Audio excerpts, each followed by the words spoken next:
Diabetic असोसिएशनच्या वतीने मी आरती आरगडे आपल्या सर्वांचं मनपूर्वक स्वागत करते. आजचा आरोग्य गप्पांचा 7वा कार्यक्रम आहे. 2026च्या सुरुवातीलाच आपण असं ठरवलं होतं की प्रत्येक महिन्यात एक आरोग्य गप्पांचा कार्यक्रम असा घ्यायचा की ज्याचा सर्व सभासदांना तसंच सर्व लोकांना त्याचा उपयोग होईल. आजच्या गप्पांचा विषय आहे तणाव व्यवस्थापन, निरोगी मन आणि निरोगी जीवन. निरोगी जीवनासाठी निरोगी मनाची आवश्यकता असते. आत्ताच्या परिस्थितीमध्ये तणाव हा प्रत्येकाच्या आयुष्याचा एक भागच आहे. लहान मुलांपासून मोठ्यांपर्यंत सगळ्यांनाच वयानुरूप तणाव असतोच. त्यावर मात करण्यासाठी मनःशांती, सकारात्मक विचार आणि भावनिक संतुलन आणि निरोगी जीवनशैली, तणावाने व्यवस्थापन कसे करावे हे डॉक्टर दीपक गुप्ते आज आपल्याला मार्गदर्शन करणार आहेत. त्यांचा थोडक्यात मी परिचय करून देते. त्यांनी BAMS आयुर्वेदाचार्य केले असून मानसशास्त्रामध्ये MA केलेले आहे. सध्या ते DES Pune university in psychology मध्ये PhD करत आहे. REBT म्हणजे रॅशनल इमोटिव्ह बिहेवियरल थेरपी चे वर्कशॉप्स 2014 पासून ते घेत आहेत. ज्ञान प्रबोधिनी इन्स्टिट्यूट ऑफ सायकोलॉजी बरोबर गेली 15 वर्षे प्रशिक्षक आणि मार्गदर्शक म्हणून ते कार्यरत आहेत. तसेच ज्ञान प्रबोधिनी मानव संसाधन विकास विभाग येथे असोसिएट सदस्य म्हणून कार्यरत आहेत. सर्जनशील आणि चिकित्सक विचारसरणी, तणाव व्यवस्थापन, संवाद कौशल्य, निर्णय क्षमता, REBT या विविध विषयांवर प्रशिक्षण आणि कार्यशाळा ते घेत आहेत. तणाव व्यवस्थापनाबरोबरच नातेसंबंध समस्या, बालविकास, व्यक्तिमत्व विकास इत्यादी विषयांमध्ये समुपदेशक म्हणून कार्यरत आहेत. त्याबरोबरच Vivekananda hospital Latur, Mahindra and Mahindra, Kirloskar foundation, SRPF Pune इत्यादी संस्थांबरोबर ते कार्यरत आहेत. याशिवाय क्रिएटिव्ह रायटर म्हणूनही ते कार्यरत आहेत. अशा या आजच्या आरोग्य गप्पांमध्ये डॉक्टर दीपक गुप्तेंचं मी स्वागत करते आणि त्यांना विषयाला सुरुवात करायला. आपण एकूण मला जी सवय आहे ती आधी सांगतो. म्हणजे बऱ्यापैकी आम्ही जे काम करतो त्यात एकमेकांशी संवाद साधणं आणि त्यातनं विषय पुढे नेणं असा भाग असतो.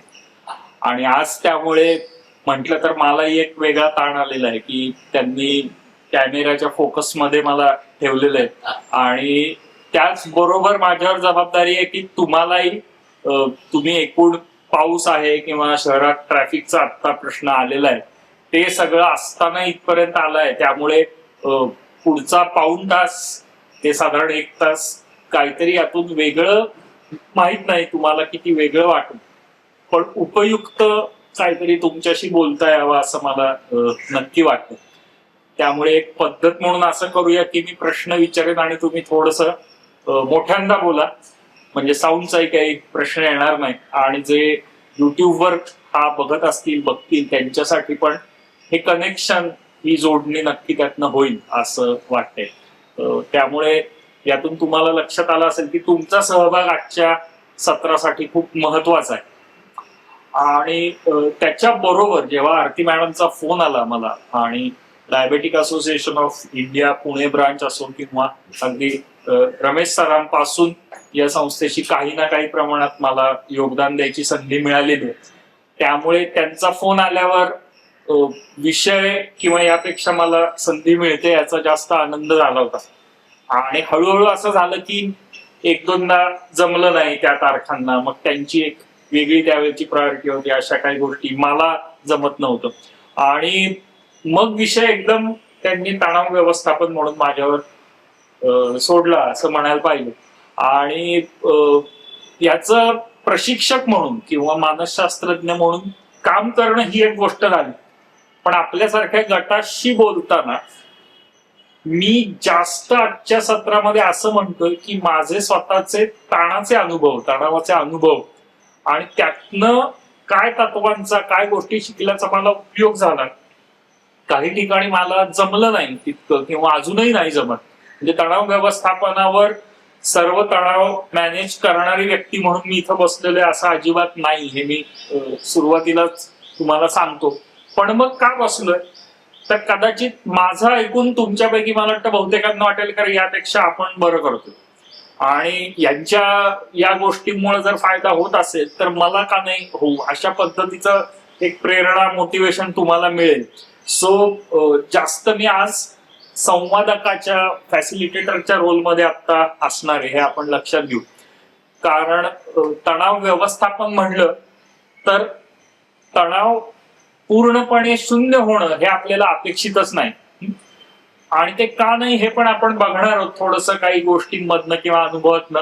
तुम्हालाच खरं तर विचारेन की तुम्हाला वाटतं काय, तुमच्या मनात तणाव म्हणजे काय येतं, असं काही सांगू शकाल का तुम्ही?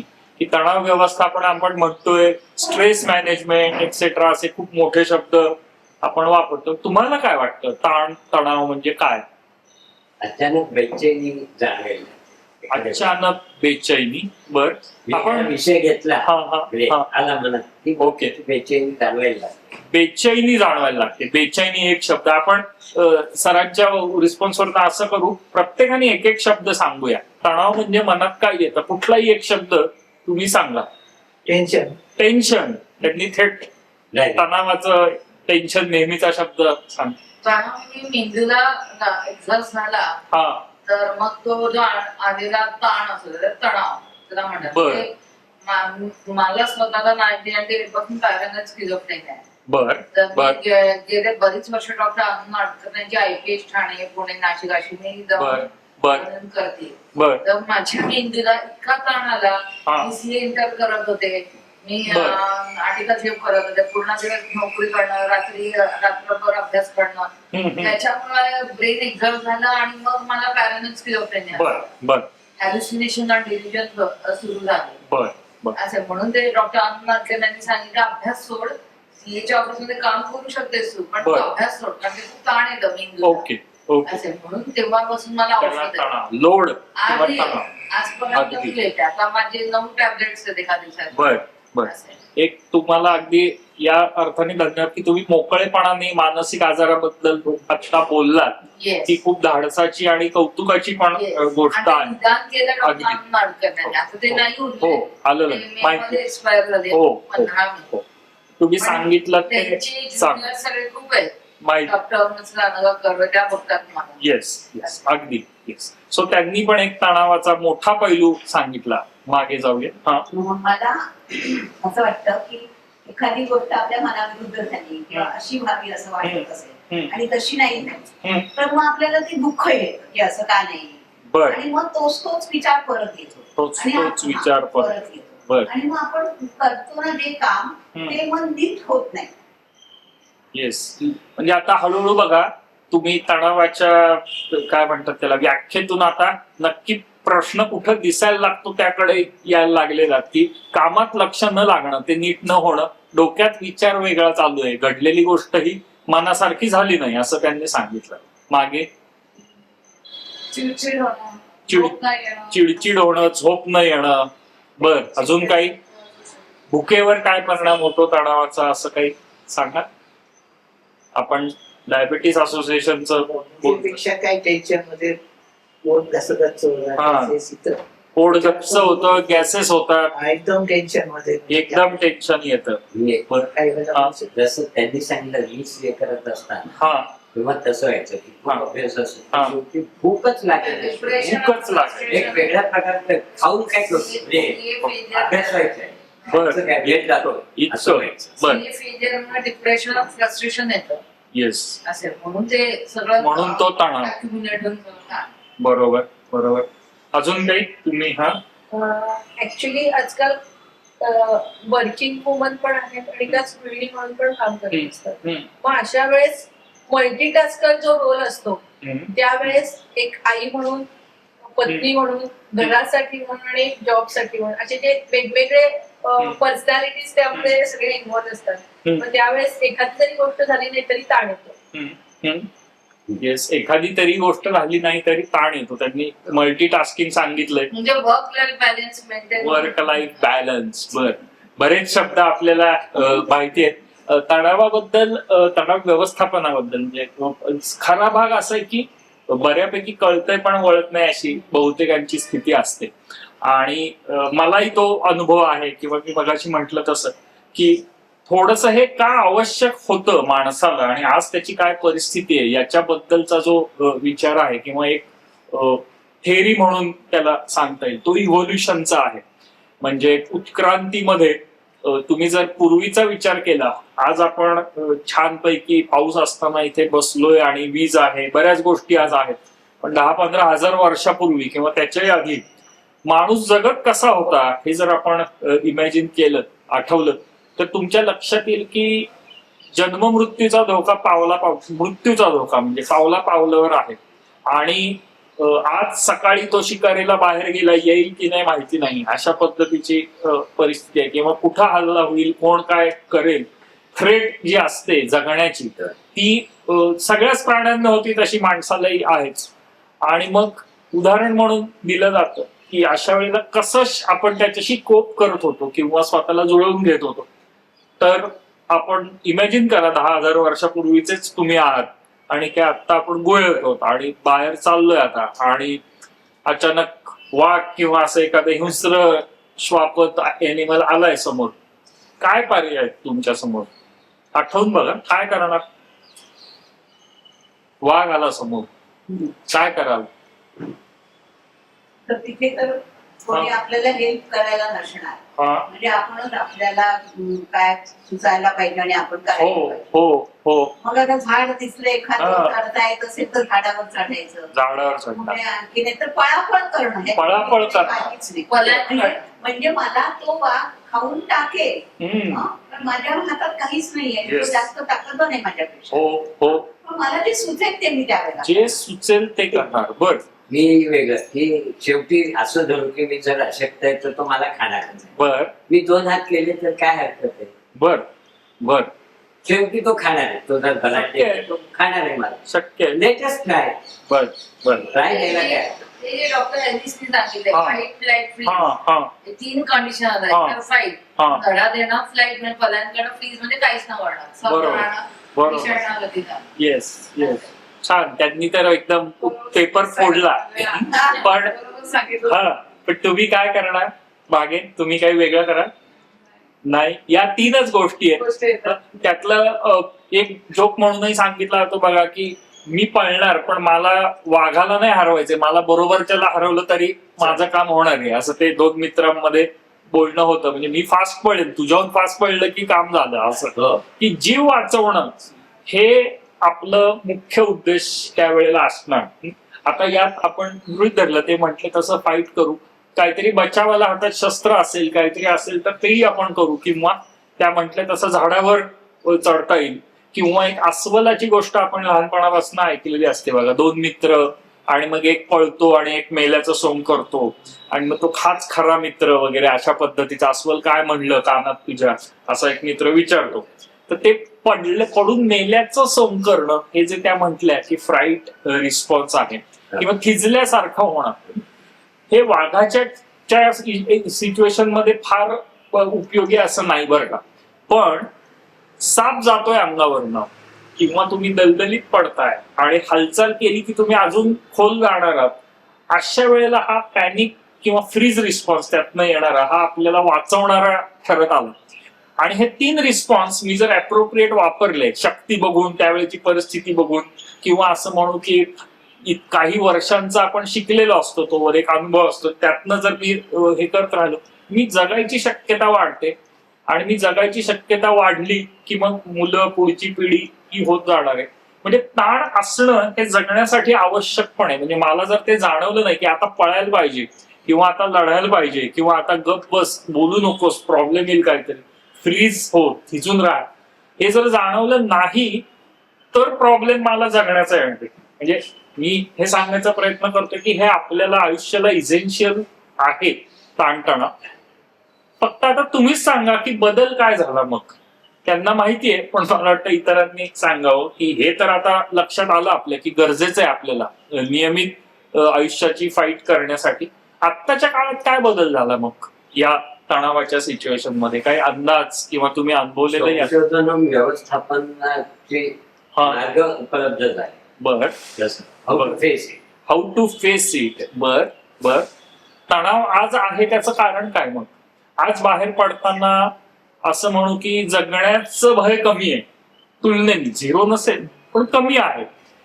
पूर्वीसारखं पावला पावलावर जो धोका आहे तशी काही परिस्थिती सुदैवानं नाही. काही ठराविक सिच्युएशनला ती असेल की आत्ताच्या क्षणी कुठलं युद्ध चालू आहे तिथं असूच शकेल अशी परिस्थिती, पण आपल्याला असं म्हणू कमी आहे.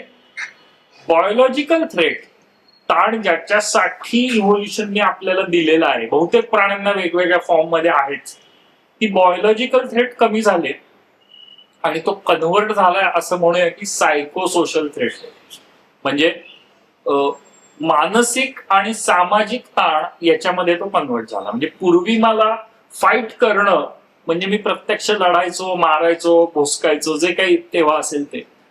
आज रागामध्ये मी ते करत नाहीये, पण राग आला की शरीरात रिॲक्शन रिस्पॉन्स तोच 10,000 लाख वर्ष जुनाच येतोय. मुठी आवळल्या जात आहेत, दाटोट खाल्ले जात आहेत, एकाला असा फटका मारावा असं वाटतंय. प्रत्यक्ष माणसाला मारता नाही आलं तर हातातलं कुठेतरी फेकलंय, तोडलंय, मॅच हरली म्हणून टीव्ही फोडला वगैरे तुम्ही ऐकत असाल, पाप माहिती असेल.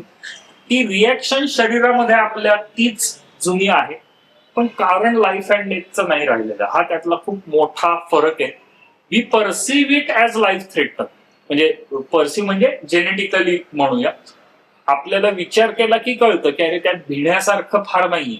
म्हणजे फॉर एक्झाम्पल, आपण परीक्षेला जायला घाबरणारी व्यक्ती किंवा टाळणारी व्यक्ती, अगदी मी पण ते अनुभवलेलं आहे, त्यामुळे मी सांगेन की जे बोलतो आपण, एखादा मुलगा परीक्षा द्यायची नाही, अभ्यास नाही झालेला असं म्हणून परीक्षा द्यायला घाबरतोय, ताण आलेला आहे त्याला, काय सांगतो बरं आपण त्याला? काय सांगतो? अगदी अटेम्प्ट करायला काय हरकत आहे अजून? येस, काय सांगता? नाही, फेलियर तर आहेतच, हा, पण परीक्षा न देताही फेल व्हायचं आणि परीक्षा देऊन पण फेल व्हायचं. त्यांनी फेल व्हायचं. तर मग why not give the exam? Yes yes, आपण असं पण म्हणू की नाही, तुला असं वाटतंय तुला काही येत नाही, पण तुला तुला येतंय. जा आणि फेस कर. येस येस, अगदी छान. आणि हेही करून एखादा ऐकत नाही तर आपण काय म्हणतो, जास्तीत जास्त काय होईल? परीक्षा न दिल्याने किंवा तर दिल्याने तुला जी भीती वाटते, जास्तीत जास्त काय होईल? मग हळूहळू नापास होईल. नापास झालास तर काय होईल? नाही, हसतील बाकीचे असं म्हणू, किंवा त्या शिक्षक बोलतील, बर बोलले तर काय होईल?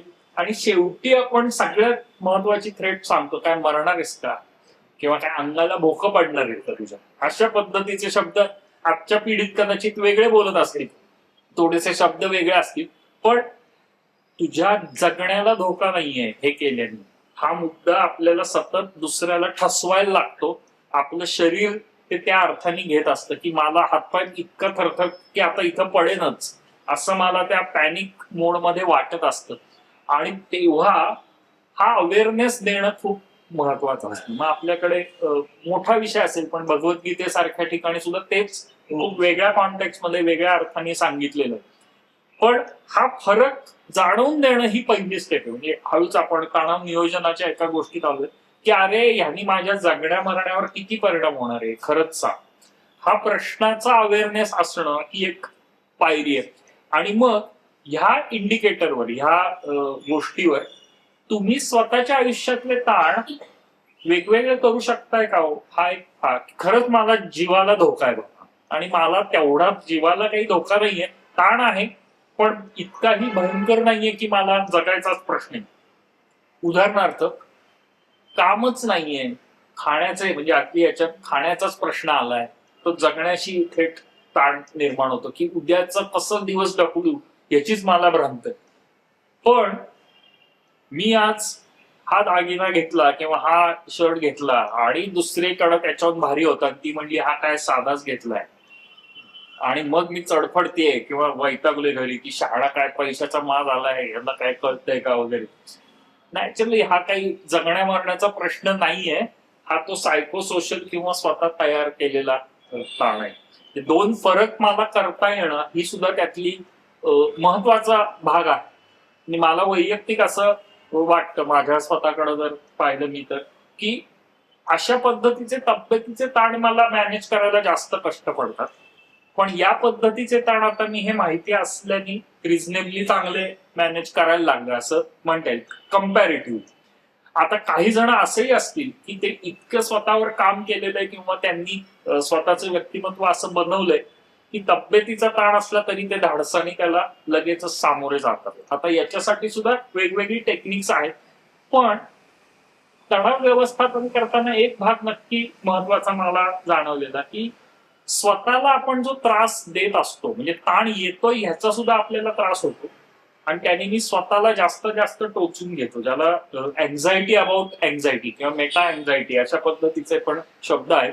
मला वाटतंच कसं, मी डॉक्टर आहे, मी हे शिकलोय, मी इतका मोठ्या अचिव्हमेंट्स आहेत, तर मी का घाबरतो, तर मी का हे होतो, हा एक्स्ट्रा त्रास जो आपण देत असतो तिथे स्वतःला थोडंसं माफ करणं चांगल्या अर्थाने की अरे माणूस आहेस, तुला होऊ शकतं असं, त्यातनं काय कसं बाहेर पडता येईल ते आपण बघूया.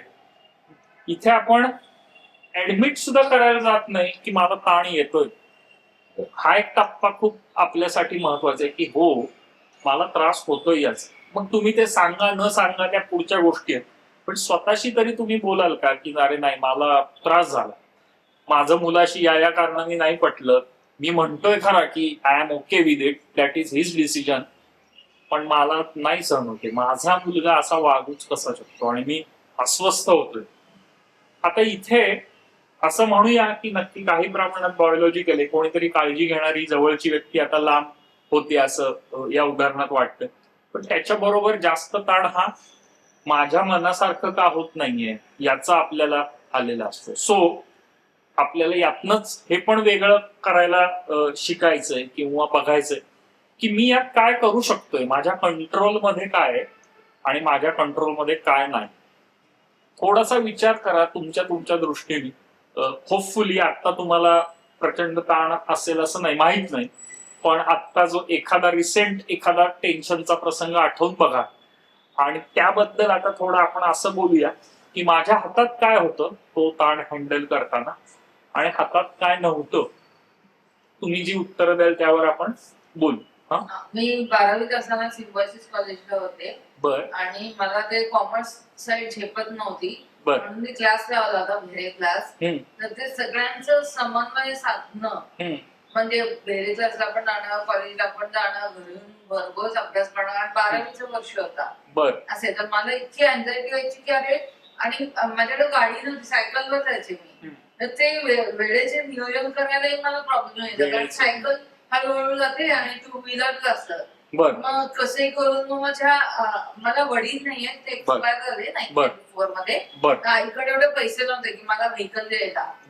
पण मला हा जो ताण यायचा की कॉलेजला जायचंय, वेळेवर पोहोचायचंय, भेरे क्लास जायचंय, वेळेवर पोहोचायचंय आणि स्वतः वेळेवर अभ्यास करायचे, 12वीच्या वर्ष आहे, त्याच्यामुळे आईनी कसंही ओढाताण करून मला गाडी घेऊन दिली, टू व्हीलर असे. मग ते जेव्हा मी चालायला लागले त्यानंतर इतके प्रॉब्लेम्स यायला लागले की फर्स्ट इयर बीकॉम, तिथलाही मला अभ्यास सुचेना, म्हणजे अशी खाली बघायची, माझे नर्व्स ताणायच्या असे, तर खूप मला प्रॉब्लेम झाले. बीकॉम करता करता एक भयानक त्रास झाला, म्हणून मग सरते शेवटी माझे घरचे म्हणाले की चला आपण IPH ला जाऊया, कारण बेसिकली माझे सगळे लोक मुंबईचे आहेत, चेंबूर मुंबई. मग ते ठाण्याला IPH Thane psychological doctor Arun अडचणींचं ट्रस्ट आहे आणि मग तेव्हा ते म्हणाले की हिला पॅरलल स्किझोफ्रेनिया, सगळे पॉझिटिव्ह आणि निगेटिव्ह सिम्पटम्स असतात पॅरलल स्किझोफ्रेनियाचे.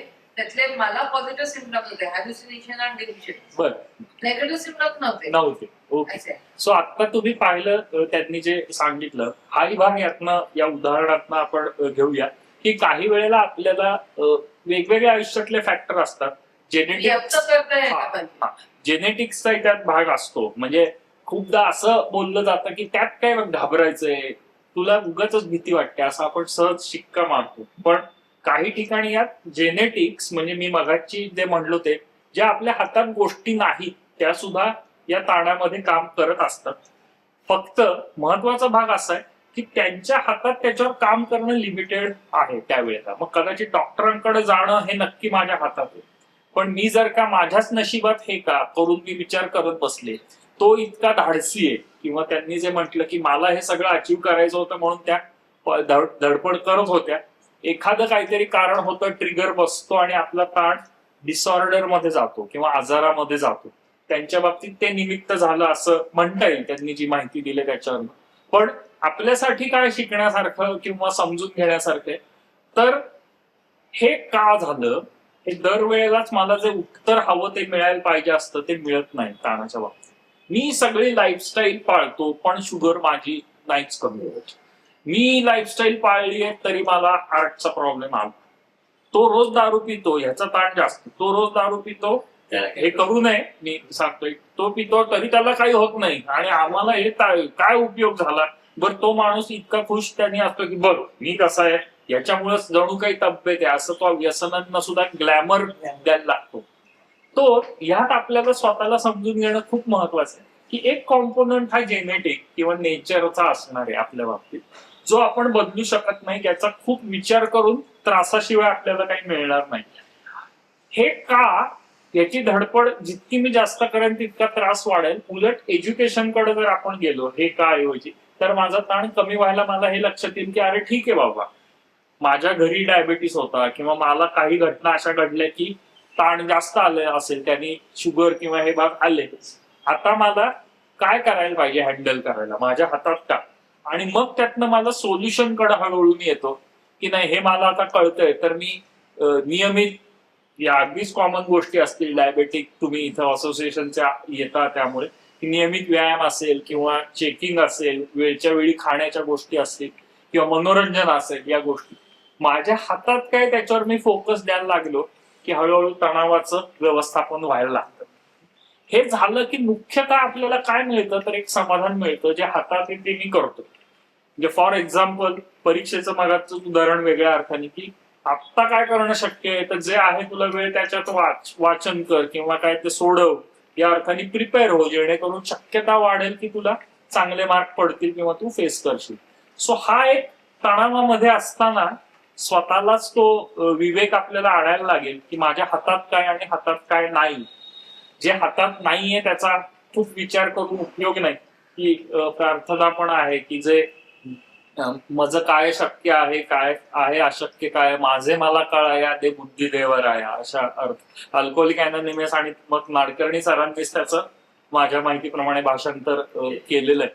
तर जे सहज साध्य आहे निर्धार दे कराया, मला जे शक्य आहे ते चांगल्या पद्धतीने मला करण्यासाठी माझं डिटर्मिनेशन, निर्धार पाहिजे. आणि मग काय जे अशक्य आहे ते मला कळलं पाहिजे, त्याचा मला विचार कमी केला पाहिजे. हा त्यातला एक मोठा टप्पा ताणतणावाच्या मॅनेजमेंट मधला असतो. सो एक त्यांचं उदाहरण आणि आत्ताच आपण बोलतोय त्यातलं दुसरं की अपेक्षांमधनं सुद्धा ताण खूप मोठ्या प्रमाणात येत असतो. स्वतःकडनंच्या अपेक्षा आणि धावपळ, पळणं, सतत पुढे जाणं, सतत रिझल्ट काहीतरी पाहिजेत असं बघणं, किंवा दुसऱ्यांनी कसं वागायला पाहिजे, जगात सिच्युएशन कशी पाहिजे, हे मी जे बोलतोय ते थोडं आरिबीटी किंवा अल्बर्ट एलिस यांच्या फिलॉसॉफीवर आहे. पण आपल्याकडे सुद्धा त्याचे ग्रंथांमध्ये, गीतेमध्ये वेगळ्या अर्थात रेफरन्स आहेत. परत एकदा मुद्दा तसाच आहे, मला लक्षात येतंय का माझ्या हातात काय आणि हातात काय नाहीये. हा खूप क्रुशल फॅक्टर असतो. आणि जे म्हणतो इझियर सेड दॅन डन, की बोलणं सोपं आहे पण प्रत्यक्ष समजणं त्या वेळेला आपल्याला अवघड आहे. तर थोडस आता एक पुढचा असा आपण एक चर्चेसाठीचा मुद्दा घेऊया की तुमच्यासाठी काय गोष्ट अवघड जाते तुम्हाला मॅनेज करायला, तणावाची, ताणाची, की हे घडलं ना बाकी ठीक असतं पण इथे मात्र मला फार वैताग येतो, फार चिडचिड होते किंवा अस्वस्थ होते, असं मी काही. 12 वर्ष पुण्यात फुल टाइम जॉब केलाय. हा, पण मला इतका ताण आला त्या जॉबचा की बरं. आता मी मध्ये 7-8 वर्ष जॉबच नव्हता. बर, कारण माझ्याकडे 12 वर्ष खूप धरफड झाली माझी. कारण दर 1 वर्षांनी, 6 महिन्यांनी किंवा 2 वर्षांनी जॉब द्यायचा. कारण मला ताण म्हणजे काय झालं, सुरुवातीला जेव्हा जॉब आपण करतो तेव्हा एम्प्लॉयर साठी आपण नवीन असतो आणि एम्प्लॉयर माझ्यासाठी नवीन असतो, बरोबर. तेव्हा रिस्पॉन्सिबिलिटी कमी असते. पण जशी जशी रिस्पॉन्सिबिलिटी वाढते, अथॉरिटी वाढते, तेव्हा बरं. ताण येतो मेंदीला. बर, आणि मग ते जॉब फिस काढतं, Job fisk. जॉब होतं, काय ना काहीतरी कारण होतं. बर. तर म्हणून आता गेले 7-8 वर्ष मी पार्ट टाइम जॉब करते का सीएच्या फर्म कडे. येस. असे कीर्तन पंडित माहिती हो, असतील आपल्याला, हो. LLP चार्टर्ड हो अकाउंटंट. हो तिथे माझे वडील पार्टनर होते जाण्याच्या बर.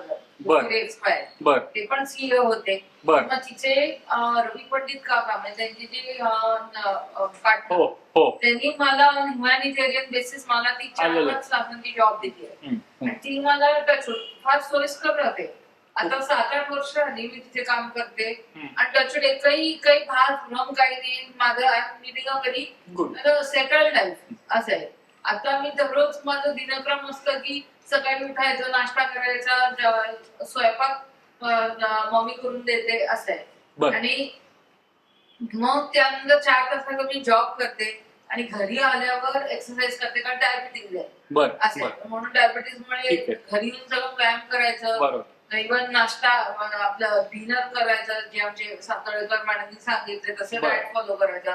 कारण आता कसं आहे, मला पॅरानाइज स्किझोफ्रेनिया आहे तर डायबिटीज पण आहे आणि हे प्री डायबिटिक स्टेज आहे. आलं तर म्हणून हे सगळ्यांचा ताण पण येतो मला. येतो. बर पण टचवूड म्हणजे ते पार्ट टाइम जॉब म्हणून निभावून येतो. बर थोडं म्हणजे मला थांबवतो. ते पटलंय की मला फुल टाइम जॉब नाही. आलेलं. मला शेवटचं part-time- वाक्य खूप महत्वाचं आहे. थोडं तुम्हाला थांबवतो अशा अर्थाने की तुम्ही जी माहिती सांगितली का ती एक स्टेप आपल्या सगळ्यांसाठीच आहे की कुठे मला थांबायचंय, हा. भले त्याचा मला त्रास होईल. कारण आपल्याला एक भाग थोडासा या निमित्ताने हे माझं मत आहे असं म्हणून की काही मोटिवेशनल पुस्तक आणि यातनं जे लादलं जातं की मोठी स्वप्न बघा, हे करा, भव्य करा, असं करा, तसं करा.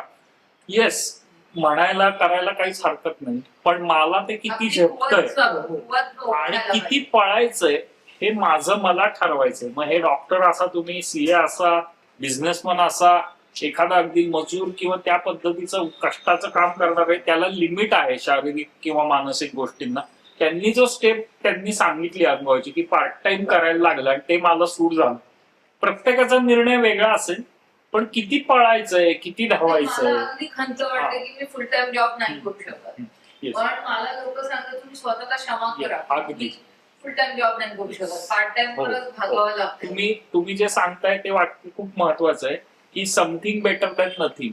कारण मला कुठेतरी तो कॉल घ्यायचा आहे, रिस्क आहे. कुठंच असं नाहीये की रिस्क नाहीये, पण पूर्ण वेळ केला तर कदाचित जॉबच जाईल ही रिस्क त्यांनी अनुभवून पाहिली. हा. त्यातनं त्यांना जे लक्षात आलं स्वतःबद्दल, काहींनी त्यांना तुमच्या हितचिंतक वेल विशेषनी सपोर्ट केला असेल की तू यात पडू नकोस, तू आता पार्ट टाइम तर पार्ट टाइम, पण जे करशील ते नीट कर. हो, माझे जे काका आहेत ना, गिरीश काका, त्यांनी पंडित काकांची मैत्री केली. ते फ्लोरिडाला असतात बरं. माझे काका. ते मला पगार देत होते. ते म्हणाले तुम्ही निदान 4-5 तास काम करायला हवं. अगदी मी फुकटात बसून घरी बसून नाही देणार नाही. पाहिजे. हो. काहीतरी कर तू, 3-4 तास का हो. होईना कर, बरोबर. म्हणून रमव तुझं पुढे तरी. थोडंसं- नाहीतर ते भाग 24 तास असतात, आलं ते लक्षात. कशाला पाहिजे. हो हो थोडस तुम्ही अगदी मनापासून बोलताय, आम्हाला लक्षात येतंय सगळ्यांनाच. त्याच्याबरोबर मी इतरांनाही विचारेन, कारण हा प्रश्न कसा आहे की तुम्ही तर तुमची फाईटच मोठी आहे, पण त्याच्या बरोबर इतरांना रोजच्या आयुष्यात सुद्धा या गोष्टी तुम्ही अनुभवत असता. तर तुम्ही सांगितलं तर आवडेल की तुम्हाला असं कुठे वाटलं की खूप ताण आहे, खूप टेन्शन आहे. नसेल वाटलं तेही सांगा, तेही आपल्यासाठी उपयोगी. मी बोलू हा बोल. आता माझं जर म्हटलं ना तर आयुष्य तसं सुखी गेलं. मी म्हणजे मला कुठलाच ताण नव्हता, म्हणजे लग्नाच्या पूर्वी पण नव्हता, नंतर पण नव्हता. आणि मी शिक्षकाचा जॉब केला. बर आणि मी आधी ग्रंथपाल होते, मी जे मेडिकल बर. कॉलेज बर आणि मग माझ्या मुलीला सांभाळायला कोणी नाही, लहान होती ती, म्हणून मला सोडावं लागलं. बर मी म्हटलं ठीक आहे, तर काय तिला ती मोठी झाली पाहिजे, ती चांगली झाली पाहिजे. मग सोडला तो जॉब. ती शाळेत गेल्यावर मी बीएड झालं, म्हणजे एकदमच मी बदल केला. बर आणि बीएड झाले आणि मग मी मुलींमध्ये बर. राहून 33 वर्ष मी शिक्षिका म्हणून काम केलं. छान. आणि त्यावेळेला माझी भावंड जी होती ना, ती कुठे कुठे चांगल्या पदांवर होती. बर आणि म्हणजे त्यांचे पगार जास्त होते, माझा पगार कमी होता. आता वाढले शिक्षकांचा पगार तो तेव्हा कमी होता. बर पण मी म्हणायची नाही, पण मला नोकरी आहे, पण मी माझ्या मुलांकडे पण लक्ष देऊ शकते, Yes. मी माझ्याकडे पण लक्ष देऊ हा. शकते, मी माझा व्यायाम वगैरे म्हणजे सगळं मी सांभाळेन. बर बर. तर एकच पैशाच्या मागे धावण्यापेक्षा सगळं आपल्याला थोडं थोडं असणं महत्वाचं. अगदी. आणि मी एकदम शांत आहे, छान. मला असं अभिमान वाटतं तुम्ही सगळं छान केलं. येस येस छान. म्हणजे त्यांनी जे सांगितलं ना, आपल्या आत्ताच्या सेमिनारच्या दृष्टीने, व्याख्यानाच्या दृष्टीने सुद्धा का महत्वाचं आहे, तुम्ही प्रत्येकाचंच म्हणजे की एके ठिकाणी आपण हे पाहिलं की कुठंतरी मला कमी करणं मला जे होतं ते त्यांनी सांगितलं, पार्ट टाइमचा जॉब करणं. तुम्ही त्याचंच एक एक्सटेन्शन केलं की मी सोडून वेगळं केलं, मग शिकले, मग मुलांसाठी मला कारण हा. कॉम्प्रोमाइज करायला पाहिजे. एकच हो हो म्हणजे फुल टाइमच पाहिजे, फुल टाइमच पाहिजे, बरोबर. सोबत नाही. बरोबर बरोबर बरोबर. तर तेच मी महत्वाचा जो भाग याला जोडून उदाहरणात सांगत होतो, तुमच्याकडनंच येत आहेत मी जे म्हंटल तसं की कोरोना काळात हा एव्हरी चॉईस. महत्वाचं होतं. येस, पुढच्या वाक्यात मला हे आलं होतं की हा काय करावं काय नाही, आणि मग सुख दुःखाचे घरातल्या सगळ्या गोष्टी येतात. हा हा हा आपल्याला इतकं मोठं टेन्शन की काय करून काय नाही. काय करून काय. असं झालंय म्हणजे बर त्यातनं आलं. आपलं आध्यात्मिक वाक्य हे केलं तर हो. मला थोडं कमी बरोबर बरोबर. ते त्यांनी जे- नामस्मरण. नामस्मरण. आता एक भाग असा की त्यांनी जे सांगितलं आता, every choice has some price, every choice has some price. हे अगदी आम्ही बऱ्याच ठिकाणी बोलतो आणि त्यांच्या उदाहरणात ते मला अगदी लगेच वाटलं की इथंच बोलावं की ठीक आहे, हा जॉब सोडायचा आहे, कॉस्ट काय तर माझा जॉब जातोय, आर्थिक हे जातंय ते जातंय, पण प्राइस काय तर नाही, मला मूल वाढवायला जे आत्ताचे दिवस आहेत ते मला गरजेचे आहेत, मी ते बघते.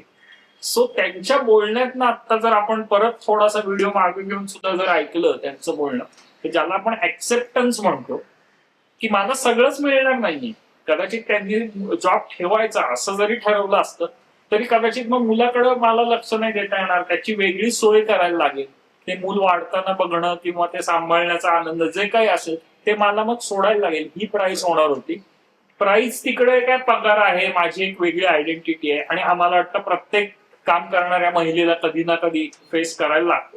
हा प्राइस डायलेमा हा ताणाचा एक महत्वाचा बेसिक भाग आहे, आणि इथे मला स्वतःला हे पटवण्यासाठी खूप मोठी फाईट कदाचित करायला लागते की नाही, तुला हे प्राइस हवंय तर हे प्राइस कदाचित चुकवायला लागणार आहे. बऱ्याचदा असं होतं की प्राइसच हवंय पण प्राइस मी देणार नाही, अशावर आपण अडतो आणि ताण वाढवतो. म्हणजे कसं की नाही, मी करिअर वुमन आहे, मी उदाहरण म्हणून तुमचंच कंटिन्यू करतोय, मी करिअर वुमन आहे, मी मुलाचंही नीट करणार आहे, मी हेही करणार आहे, मला सगळंच हवंय. आणि कुठं तरी मग प्राइस कुठं जाते तर ती टेन्शन मधनं आणि हेल्थ मधनं जाते. सो तुम्हाला त्याचा बॅलन्स शीट प्रत्येकाचा ठरलेला आहे, आणि तो तुम्हाला बॅलन्स शीट तुमचा ठरवायचा आहे की मला प्रिफर्ड प्राइस काय. सो कदाचित इतर वयाच्या दृष्टीने वेगळं असेल. आज एखादा स्टुडंट आहे, त्याला प्राइस वेगळं आहे. फॉर एक्झाम्पल शिक्षण झालंय, आता स्पर्धा परीक्षेचा अटेम्प्ट देऊ का नाही, का जॉबलाच लागू, परत प्राइस आलीच ना. अटेम्प्ट दिला तर कदाचित आज पैसे नाही मिळणार आहेत, अनसर्टन्टी आहे, मी पास होईन सिलेक्ट होईन असं नाहीये, पण कदाचित एफर्ट्स चांगले घेतले तर शक्यता पण आहे त्यातनं काहीतरी मिळायची. दुसऱ्या याला नोकरी करायचा निर्णय घेतला तर कदाचित लगेच आर्थिक सुरक्षितता आहे, अशासारखी प्राइस आहे. सो हा बॅलन्स शीट मला जर क्लॅरिटी आणता आली स्वतःच्या बाबतीत, किंवा आपल्या घरामध्ये सुद्धा कोणी कन्फ्युज असेल त्याला म्हणता आलं की तू हे करतोयस, त्याला हे तुझे बेनिफिट होत आहेत बरोबर आहे, पण त्याची कॉस्ट काय.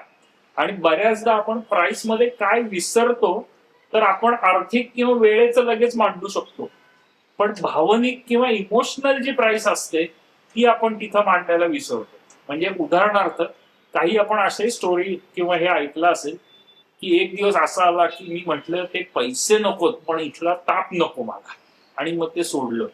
इथं ती व्यक्ती काय सोडते तर नुसता ती पगार सोडत नाही, तिला तो मनस्तापाची किंमत देणं मला आता शक्य नाही म्हणून मी ते काम सोडते, अशा अर्थाचं ती वाक्य म्हणते. ही प्राइस आणि प्राइसचा मला ऍक्सेप्टन्स पाहिजे. मग ती व्हॉलंटरी रिटायरमेंट असेल, करिअर असेल, लग्न असेल, किंवा आता शुगर मला समोरनं जात आहे काहीतरी लाडू किंवा असा आवडीचा पदार्थ आणि तो खायचा का नाही.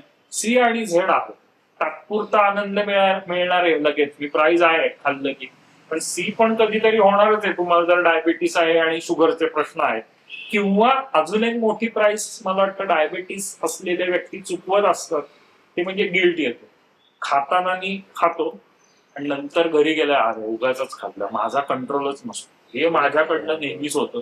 काही जण ते अजून चुकवायला मग तो फंडा वापरतात. मी त्यात काही हे नाही एक्सपर्ट, आता खूप व्यायाम करतो उद्या सकाळी म्हणजे ती शुगर मी पचवेन, अशा पद्धतीचं ते करतात. मुख्य त्या प्राइसचं मला मॅनेजमेंट जमणं हे त्या तणाव व्यवस्थापनाला खूप महत्वाचं असतं.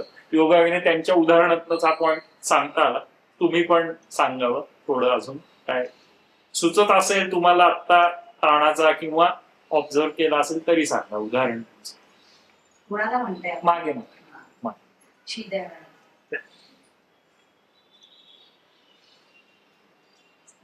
नाही ते ताणच नसतो का आत्ता सांग त्यांनी सांगितलं तर त्याच ह्याच्यात मी पण गेले बर. जॉब केलेला त्यामध्ये बर बर अप्रोप्रिएट ओके तुम्ही सांगता तुम्ही तुझ्या अगदी शेवटचं हा. सांगितलं जॉब सोडायचं हा की तिथला मनस्तापच इतका आहे हा की हा. भले ती लाईफ थ्रेट नसली हा. तरी त्याचा एकूणच प्रकृतीवर होणारा जो परिणाम असतो बरोबर तो पाहता जॉब एक वेळ सोडलेला परवडेल.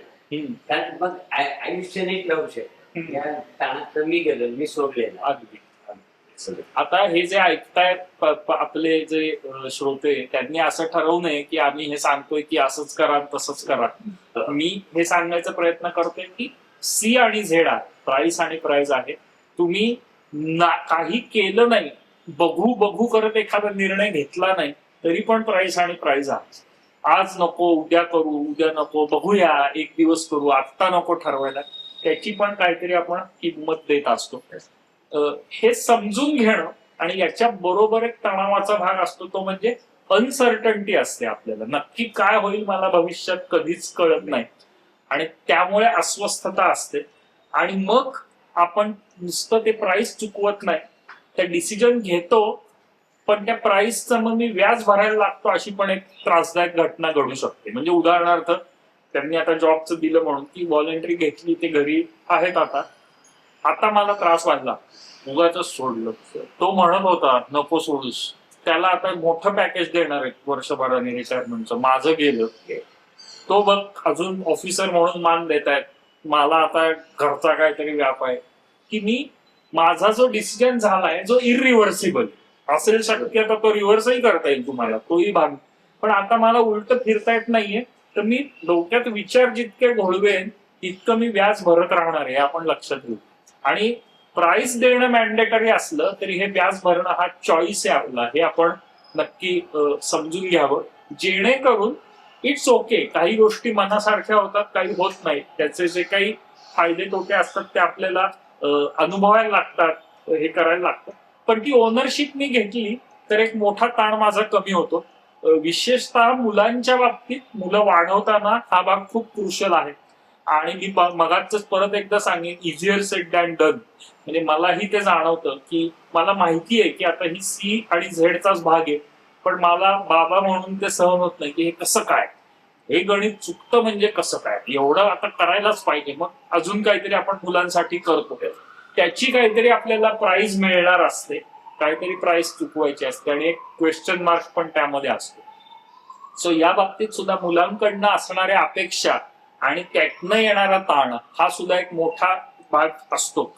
एका ठराविक लिमिट पर्यंतच आपण इतरांच्या आयुष्यामध्ये असं म्हणूया सल्ला देऊ शकतो काम करू शकतो पण आपण कंट्रोल करू शकत नाही हा सुद्धा मला ऍक्सेप्टन्स येणं. मी ऍक्सेप्टन्स शब्द सारखा वापरतोय मागापासून कारण त्याच्या काही स्टेप्स आहेत त्यामध्ये पहिली स्टेप आहे अवेअरनेस. बऱ्याचदा ताण आला तर मी अवेअर आहे का इथपासनं सुरुवात होते. मी पहिलं डिनाय करायची शक्य आहे मला काही टेन्शन नाही अरे पण शुगर हे झालंय ते झालंय सवयी बदलल्यात तुझ्या खात नाहीस नाही ते काही रुटीन आहे हा काही नेहमीच आहे. हळूहळू मी म्हणतो ऍडमिट करतो आहे रे व्याप डोक्याला पण कोणाला नसतो असतोच सगळ्यांना त्रास ऍडमिट लेवलला येतो आणि मग पुढच्या स्टेपमध्ये मी ऍक्सेप्ट करतो की नाही मला या गोष्टींनी त्रास होतोय त्यातली ही गोष्ट ही माझ्या कंट्रोलमध्ये नाही ही गोष्ट माझ्या हातात आहे पण मी असं वागतोय विचार करतोय म्हणून मला तो अजून होतोय तर तिथं मला ऍक्सेप्ट करायला पाहिजे की नाही मला जॉब करणं गरजेचं आहे. तर मग मी हा त्रास कमी कसा करेन झिरो नाही होणार पण मी मॅनेज कसं करेन. फॉर एक्झाम्पल बॉसशी एखाद्या पटत नाहीये आणि काम तर तिथंच करायचंय असं आपण गृहीत धरू निदान मी जुळवून घ्यायला कसा बोलेन काय करेन कुठे मी नक्की नाही म्हणू शकेन कुठं मी मोकळेपणाने रिस्क घेऊन त्यांच्याशी हे करेन या गोष्टी त्या ऍक्सेप्टन्स मधनं येतात.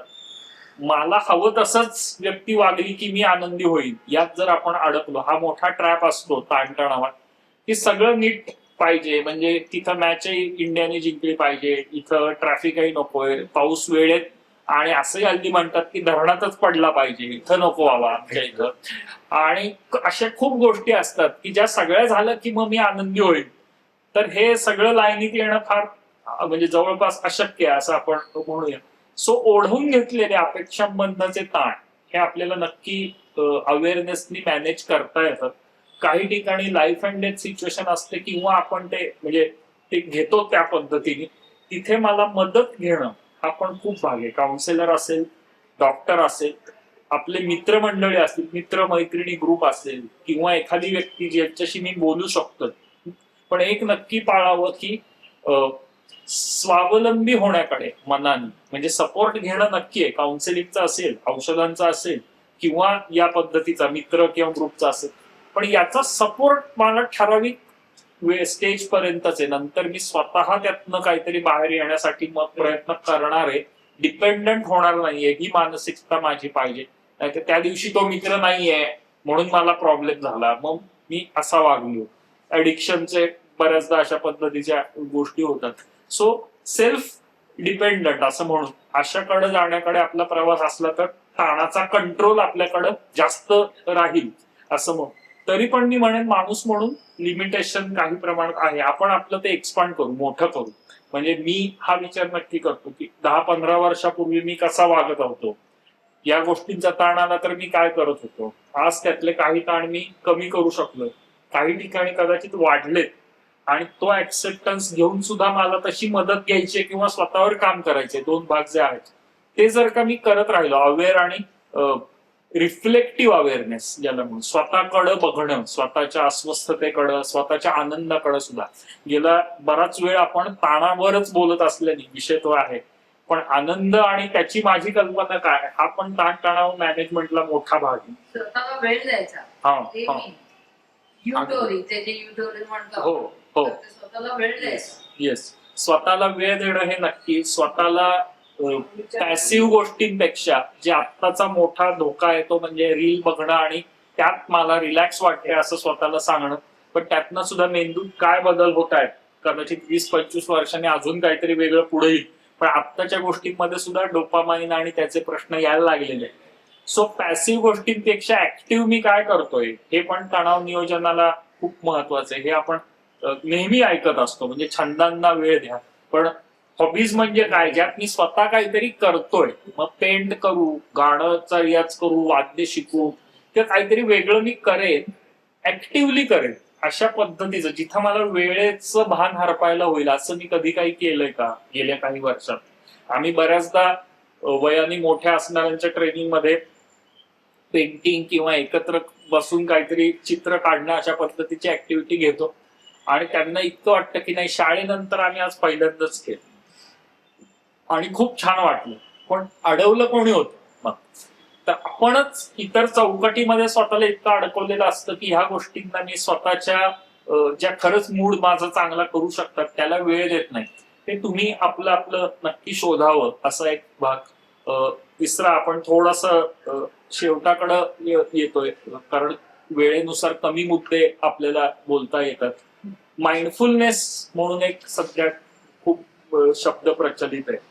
या क्षणामध्ये मी जगतोय का, जगतेय का, आणि त्याची मग टेक्निक्स आहे. ध्यान किंवा आपली भारतीय बौद्ध परंपरा सुद्धा त्यामध्ये अभ्यास झालेलाच. मी जेवताना आस्वाद घेतोय का पोट नुसतं पिशवी पेट्रोल भरावं तसं भरतोय, हा फरक आपण आपला आठवून बघू. आणि माइंडफुलनेस अगदी साध्या शब्दात म्हणजे त्या क्षणामध्ये माझं ध्यान आहे का, लक्ष आहे का, निदान काही वेळेला तरी मी पूर्णपणे त्यामध्ये इमर्स होऊन त्यामध्ये बुडून जाऊन त्याचा आस्वाद घेईन. ते गाणं असेल, ते एखादं जेवणासारखा हे असेल, किंवा एखादी गोष्ट मला जी आवडते ती असेल, पण मी मन त्यात आणेन. तुम्ही करून बघा. आज रात्री आपण जेवणारच तुमच्या काही आवडीच्या गोष्टी पण असतील, आस्वाद घेत त्याचा वास घेतलाय, एक एक घास सावकाश आपल्याला जे सांगितलं जायचं 32 वेळा वगैरे सावकाश खाल्लाय आणि दाद दिली आहे. इथं जेंट्स आहेत त्या म्हणजे तोही एक बायस होईल, पण एकमेकांना की छान केल्यास तू काय केलंय, मग ही आज जरा जास्त झालंय किंवा याच्याऐवजी हे असं काहीतरी छान त्याचा आस्वाद घेतोय आपण. तर असं खाणं सुद्धा आपण विसरलेलो होतो या गडबडीमध्ये, आणि त्याचा सुद्धा तणाव मॅनेजमेंटमध्ये एक मोठा रोल असतो.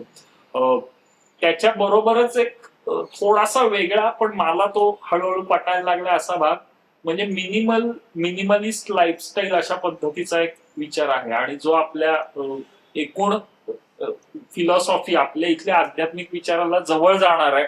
त्यातल्या जडपणाला न जाता वस्तू मी साठवून किती ठेवतोय हे आपण आपलं आठवून बघा. तुमचा स्वतःचा एक पॅटर्न असेल, पण तुम्ही मी जेव्हा माझं कपाट उघडतो तेव्हा खूप शर्ट असे असतात की जे कधीच घातलेले नाहीयेत 4-5 वर्षात, पण ते आहेत, ते मी सोडून देत नाहीये, ते टाकून देत नाही, आणि नवीन मी आणत राहतोय आणि ते गोळा करतोय. तर असं सोडून मला काय देता येईल? गरज नसलेल्या खूप गोष्टी मी साठवलेल्या असतात आणि त्या कधीतरी लागतील असं असतात, त्या म्हणून घर अस्वस्थ करत असतात. एक आम्ही तुम्हाला कदाचित गंमत वाटेल, ताण कमी करायला आणि यातनं बाहेर यायला ड्रॉवर आवरणं, कप्पे आवरणं अशा पण टास्क देतो. आणि तुम्ही 3-4 तास असे जर जास्तच खरं तर त्याच्यावर आता जपानमध्ये किंवा हे मेथड्स निघालेत आणि त्याची वर्कशॉप्स आणि कन्सल्टिंग होतंय. तुम्हाला जर आश्चर्य वाटेल, मारी कोंडो मेथड किंवा कोण मारी अशा पद्धतीचं. आणि सिम्पल लिव्हिंग हे खरं त्या अर्थाने अवघड आहे. ही फिलॉसॉफी आपल्याला जगणं शक्य आहे, पण मला हळूहळू त्यात येता येईल का? अगदी इथे आता तरुण जास्त दिसत नाहीयेत, पण मोबाईल मधली गॅलरी सुद्धा मी साफ करतोय का? कित्येक लाखो जीबीचा डेटा आपला साठलेला असतो आणि तो खूप डिस्टॉर्टेड असतो. ह्या सगळ्या गोष्टी टेन्शन वाढवत असतात. सो काय सोडून द्यायचंय आपल्या मोबाईल मधलं, आपल्या घरातल्या वस्तूंचं, आणि त्याचबरोबर आपल्या मनातलं. खूप गोष्टी धरलेल्या आहेत. 10वीत असताना यांनी असं बोललं आणि माझा अपमान केला, विसरलेलं नाही अजून. एक दिवस तुझं कसं वाईट होईल अशी काहीतरी विचार आलेला असतो, किंवा या वेळेला मला असं वागवण्यात आलंय, बघूच या आता, अशा पद्धतीचा त्रास आपण कुठेतरी ठेवलेला असतो. या गोष्टी लेट गो करणं हा सुद्धा तणाव नियोजनाचा एक मोठा मार्ग आहे. सो आपण इन इसेन्स थोडस समारोप करताना मला जे महत्वाचं वाटतंय ते सांगतो, की पहिला मुद्दा म्हणजे चॉईसचा, प्राइस आणि प्राइसचा अवेअरनेस असणं. दुसरा माइंडफुलनेस, आपण थोडक्यात पाहिलं पण तुम्ही नक्की ते सर्च करू शकता, आणि श्वासावर लक्ष देणं, स्वतःला त्या क्षणामध्ये जगण्याचा अनुभवाचा प्रयत्न करणं. सकाळी फिरायला गेलाय तर मोबाईल न बघता खरंच त्या वनस्पती, वातावरण यामध्ये बुडणं, अनुभवणं, हा एक भाग. आणि तिसरा लाईफस्टाईल रिलेटेड, मिनिमल याचा अर्थ कमी जगा, कसं तरी मन मारून जगा असं अजिबात नाही, पण मला ज्याची नाही आवश्यकता ते मी का पकडून ठेवतोय असं तुम्ही जर विचार करायला लागला, तिन्ही लेवलला आपल्याला तणाव मॅनेज करता येईल असं नक्की वाटतंय. सुरुवातीला सांगितलं तसं माझा या प्रवासाच आहे. काही ठिकाणी मला माझ्या मित्रांची, डॉक्टर्सची, इतरांची मदत होत असते, किंवा इंटरनेटवरनं सुद्धा माहिती घेणं, स्वतःवर काम करणं असं होत असतं, घरच्यांची मदत होत असते, आणि त्यातनंच आपण पुढे जात असतो. सो तुमच्या सगळ्यांच्या बाबतीत असंच घडावं आणि तुम्हाला प्रेरणा मिळावी असं नक्की म्हणेन. मला वाटतं काही प्रश्न नाही तर थांबूया तसं. 1985 साली हा, आपलं मधुमित्र अंक चालू होते, बर आणि पेपरमध्ये पण यायचं की असोसिएशनला तुम्ही हे करा. बर. तर त्यात असं दिलं होतं की तुम्ही कुठेतरी आध्यात्मिक कडे जा, म्हणजे शुगरचं टेन्शन, हो इतर जे काही कमी हो. होतं, पहिला ते आध्यात्मिक तुम्हाला हो. मदत होते. हो हो. पुन्हा एखादा छंद तुम्ही सांगितलं, अगदी अगदी. त्यावेळेला मी असं तो छंद हो. केला तर मला आता इतकं उपयोगी पडतो. एखादा वाद्य मी शिकलो, हो पण आता ते वाद्य किंवा ते गाणं किंवा भजन लागलं, बरोबर. त्याच्यात इतकं इन्व्हॉल्व होतं की सगळं छान. शिकून जातं. छान. म्हणजे त्यावेळेला जर मी अंक वाचला नसता किंवा पेपर आल्यानंतर मी पहिले Yes. मेंबर झालो. येस. मेंबर आता 3 महिन्यापूर्वी आपल्या इथे मंच सुरू झाला, बर बर बर. तर योगाचं झालं 2 महिन्यापूर्वी. ओके. तर योगा त्यांची ती कॅसेट आली, बर. ते बंद केलं होतं, पण तेव्हापासून मी सुरू केलं. आजपर्यंत मी योगाचे छोटे छोटे सकाळचं काढतो, रिलॅक्स, छान. म्हणजे आनंदी असं वातावरण त्यात तयार होतं. छान छान. आणि आपल्याला दिवसभरात उठल्यानंतर आज मला काय करायचं, येस हा? येस. आणि मग ह्या गोष्टीने मला आनंद होतो की अरे मी बरोबर. आज करणार आहे, हो, माझं हे हो. काय. हे पण फार कामाला येतं अगदी आणि अगदी. आपला दिवस छान जातो. हो हो. हे भविष्याचं बघणं आणि ते प्लॅन करणं, मुख्य मला ते करायचं हे मला वाटणं इतपास. म्हणजे कदाचित तुम्ही ते सेट स्वतःचं आयुष्य त्या पद्धतीने केलंय आणि जगताय म्हणून तुम्हाला ते नेहमीचा भाग आहे. काही जणांसाठी हे होणं सुद्धा खूप अवघड गोष्ट असू शकते. सो नक्कीच खूप छान इनपुट तुमच्याकडनं आहे. मला वाटतं थँक्यू. मन करारे प्रसन्न सर्व सिद्धीचे कारण. आपलं मन कशाने प्रसन्न होतंय हे स्वतः शोधायचं आहे आणि त्यातनंच आपण पुढे जायचं आहे. हा आजच्या व्याख्यानाचा मुख्य आपण एक घेतलेला सार आहे असं मला वाटतं. मी राजपाठक सरांना विनंती करते की सरांना छोटेस आपण फेलिसिटेट करूया.